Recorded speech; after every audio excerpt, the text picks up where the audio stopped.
महिलाओं पर विवादित बयान देकर अपनी ही पार्टी में घिर गए कमलनाथ। एक तरफ प्रियंका गांधी उत्तर प्रदेश इलेक्शन में 40% टिकट महिलाओं को देने की बात कर रही हैं, तो वहीं दूसरी तरफ मध्य प्रदेश के पूर्व मुख्यमंत्री कमलनाथ का कहना है कि महिलाओं को सिर्फ टिकट के अधिकार देने से काम नहीं चलेगा, नाम के वास्ते टिकट किसी काम का नहीं। ये बयान कमलनाथ की तरफ से दिया गया, जिसके बाद अब लगातार विरोध होता हुआ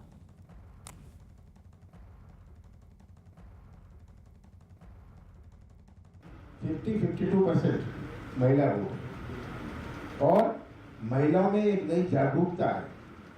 पर नाम के वास्ते ये आप देखते हैं सरपंच में उसका लेटर छपाता है सरपंच पति। इसका क्या मतलब? सरपंच पति का लेटर है उसका, तो इसका कोई मतलब नहीं। हमें ईमानदारी से केवल उनको ये अधिकार दे देना टिकट का, इससे काम नहीं चलेगा। तो कमलनाथ को आपने सुना, जो कि मध्य प्रदेश के पूर्व मुख्यमंत्री है। उन्होंने कहा कि केवल नाम के वास्ते टिकट देने से कोई लाभ नहीं होगा, काम देखना होगा, ईमानदारी देखनी होगी। प्रियंका गांधी, जो कि लगातार उत्तर प्रदेश के विधानसभा चुनाव के मद्देनजर एक्टिव मोड में नजर आ रही हैं, उन्होंने महिलाओं को 40% टिकट देने की बात कही है, जिसके बाद अब जो बयान कमलनाथ की तरफ से दिया गया उसको लेकर अब विरोध नजर आ रहा है। लगातार बीजेपी इस पर सवाल उठा रही है।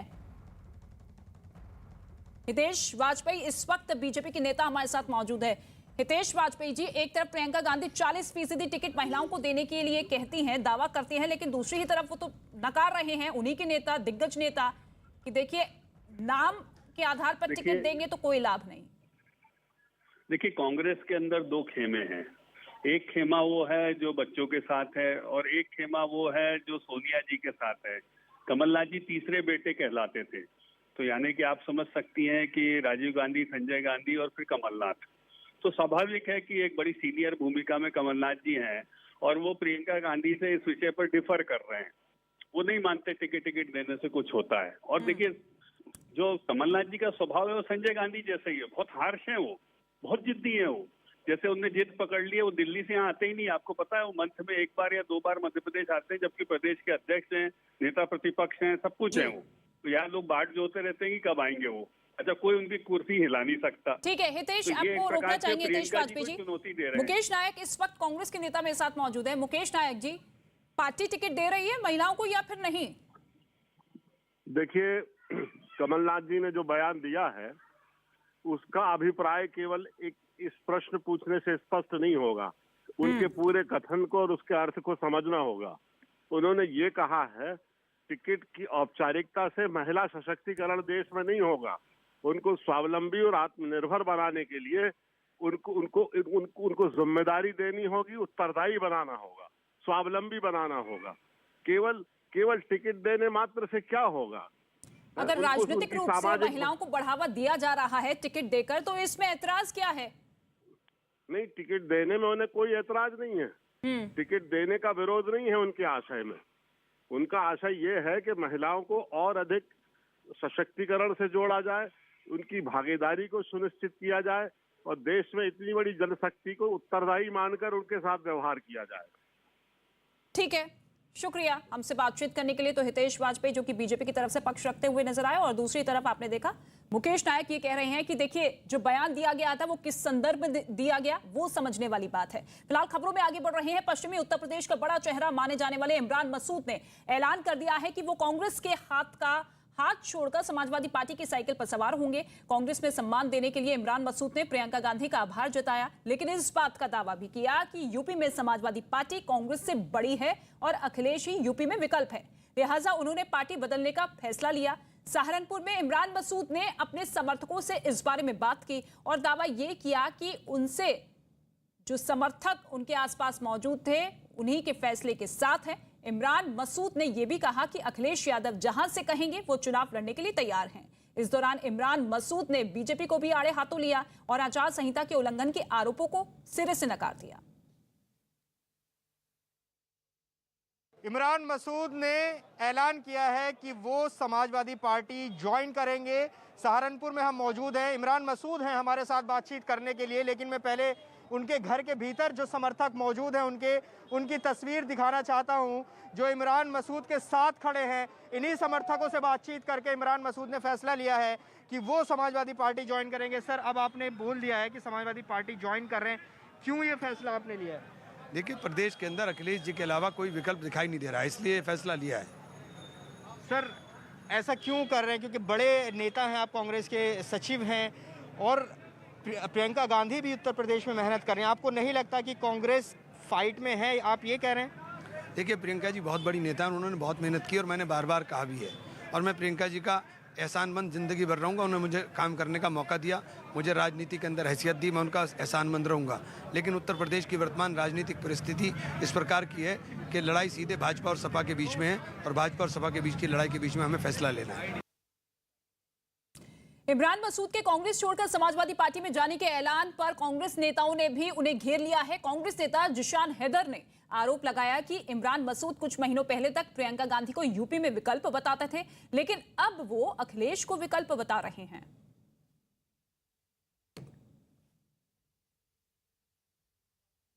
कोई तो वजह रही होगी, ऐसे ही कोई बेवफा नहीं होता। ये वही इमरान मसूद साहब हैं जो लगातार कहते थे कि अखिलेश यादव जी और मुलायम सिंह यादव जी ने मुसलमानों को हमेशा ठगा है, और आज से 4-5 महीने तक ये कहते थे कि उत्तर प्रदेश में सिर्फ और सिर्फ एक विकल्प है, प्रियंका गांधी जी। मुझे लगता है कहीं ना कहीं अपनी राजनीतिक ज़मीन ढूंढते ढूंढते इमरान मसूद जी की घर वापसी हो गई है। उनको बहुत बहुत मुबारक हो, उनको शुभकामनाएं, और ये तो आने वाला समय और चुनाव का रिजल्ट बताएगा कि इस प्रदेश का कौन विकल्प है। तो कांग्रेस का हाथ छोड़ साइकिल की सवारी को तैयार बैठे इमरान मसूद के फैसले का समाजवादी पार्टी ने स्वागत किया। उत्तर प्रदेश के आने वाले चुनाव में भारतीय जनता पार्टी को सत्ता से बाहर का रास्ता समाजवादी पार्टी दिखाने जा रही है। आज पश्चिमी उत्तर प्रदेश से इमरान मसूद जी समाजवादी पार्टी में शामिल होने का जो उन्होंने घोषणा की है, हम उसका स्वागत करते हैं। उनके आने से पश्चिमी उत्तर प्रदेश में समाजवादी पार्टी की जो किसानों की, नौजवानों की, गरीबों की लड़ाई है, हम समझते हैं और मजबूत होगी। हम और मजबूत तरीके से पश्चिमी उत्तर प्रदेश में जीत को दर्ज करेंगे। इमरान मसूद के समाजवादी पार्टी में जाने के मामले में बीजेपी ने उन्हें घेर लिया है और दावा यह किया है कि इमरान मसूद किसी भी पार्टी में चले जाए, वो जीत नहीं पाएंगे। हमारे साथ इस वक्त मौजूद हैं राकेश त्रिपाठी, यूपी बीजेपी के प्रवक्ता। सर, इमरान मसूद जो कि समाजवादी पार्टी में आज ज्वाइन कर रहे हैं, पहले कांग्रेस में थे, उन्होंने कहा है कि एकमात्र विकल्प जो है इस वक्त उत्तर प्रदेश की जनता के सामने समाजवादी पार्टी ही है, बीजेपी के सामने वही लड़ रही है के लिए। देखिए, इमरान मसूद जानते हैं कि कांग्रेस एक डूबता हुआ जहाज है, और वो डूबते हुए जहाज को छोड़ करके एक ऐसी नाव में आकर के बैठ गए हैं जहां पहले से छेद है। समाजवादी पार्टी की साइकिल पहले से ही पंचर है, और आज वो कितना भी पंचर चिपकाने के एक्सपर्ट हो, पंचर साटने के एक्सपर्ट हो, लेकिन वो समाजवादी पार्टी की साइकिल जो पंचर है उसको वो जोड़ नहीं पाएंगे, उसको आगे चला नहीं पाएंगे। इमरान मसूद की पहचान उत्तर प्रदेश की राजनीति में भड़काऊ बयान देने वाले है। उत्तर प्रदेश की जनता भूली नहीं है कि देश के यशस्वी प्रधानमंत्री के प्रति किस प्रकार की अपमानजनक टिप्पणियां बोटी बोटी काटने की बात उन्होंने की थी। ऐसे लोग जो मारने वाले, काटने वाले, पीटने वाले, इस प्रकार की अराजकता फैलाने वाले, गुंडागर्दी करने वाले, उनका सुरक्षित ठिकाना, सुरक्षित पनाहगार उनकी जो है वो समाजवादी पार्टी है, और इसीलिए उन्होंने अपने सुरक्षित ठिकाने की तरफ रुख किया है। लेकिन वो कांग्रेस में रहे, समाजवादी पार्टी में रहे, या AIMIM जैसी पार्टियों में चले जाएं, वो कितना भी भड़काने की बात करें, उत्तर प्रदेश अब कानून व्यवस्था के साथ चल रहा है। उत्तर प्रदेश में योगी आदित्यनाथ जी का बुलडोजर चल रहा है। ऐसी भड़काऊ बात करने वाले अब उत्तर प्रदेश में जनता का दिल नहीं जीत सकते हैं, उनको फिर पराजय का स्वाद ही चखना पड़ेगा। यूपी के मुख्यमंत्री योगी आदित्यनाथ ने एजेंडा यूपी में AIMIM प्रमुख असदुद्दीन ओवैसी पर बड़ा हमला बोला। उन्होंने हमला बोला कि ओवैसी की जैसी सोच वैसी ही बोली। मैं अब आपको एक ओवैसी साहब की बाइट दिखाता हूं। ओवैसी साहब कह रहे हैं, क्या आप सुनिए और इसका जवाब दीजिए। ओवैसी साहब की बाइट को प्ले करते हैं। मुख्यमंत्री नहीं रहेगा,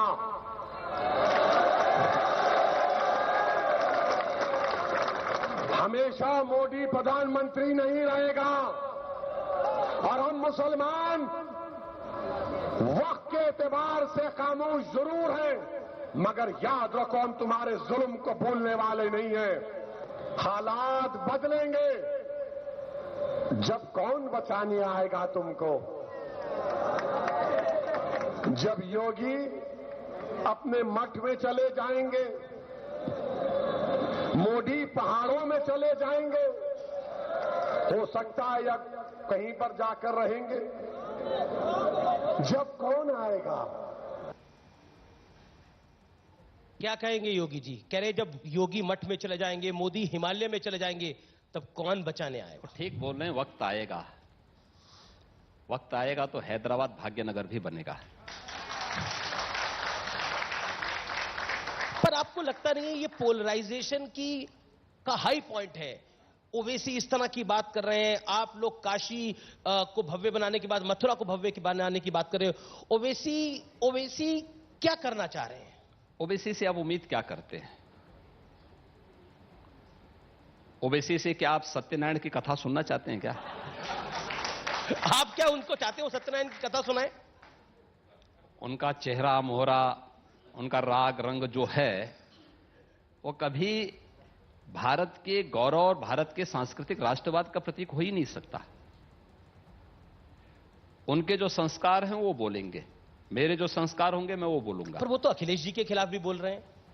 देखिए, वो कहते हैं कि 19% मुसलमानों का कोई सगा नहीं है। मैं वही कह रहा हूं, सबने ठगाया। अगर यही दिमाग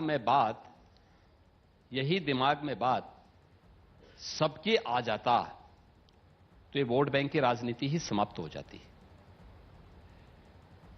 राष्ट्रवाद, सुशासन और विकास पे राजनीति होती, इन मुद्दों पे चर्चा होती जी। कोई इन मुद्दों पे चर्चा नहीं करना चाहता है, क्योंकि सपा को भय है कि राष्ट्रवाद जिस दिन प्रखर होगा और जिस दिन हुआ उस दिन वंशवाद और जातिवाद समाप्त। वो कहते हैं हम तो गन्ने की बात करते हैं, ये जिन्ना की बात करते हैं। हमने गन्ना की बात भी की और उन्होंने जिन्ना की बात की। हमने गन्ना किसानों के गन्ना मूल्य का भुगतान किया। वे सरदार वल्लभ भाई पटेल जी की जयंती के अवसर पर, जब पूरा देश राष्ट्रीय एकता दिवस मना रहा था, उस दिन उन्होंने जिन्ना का महिमा मंडन कर दिया। यानी तुलना तो देखिए, एक भारत के अखंडता का प्रतीक सरदार वल्लभ भाई पटेल है और एक भारत के विखंडन के लिए दोषी जिन्ना है। दोनों की तुलना नहीं हो सकती।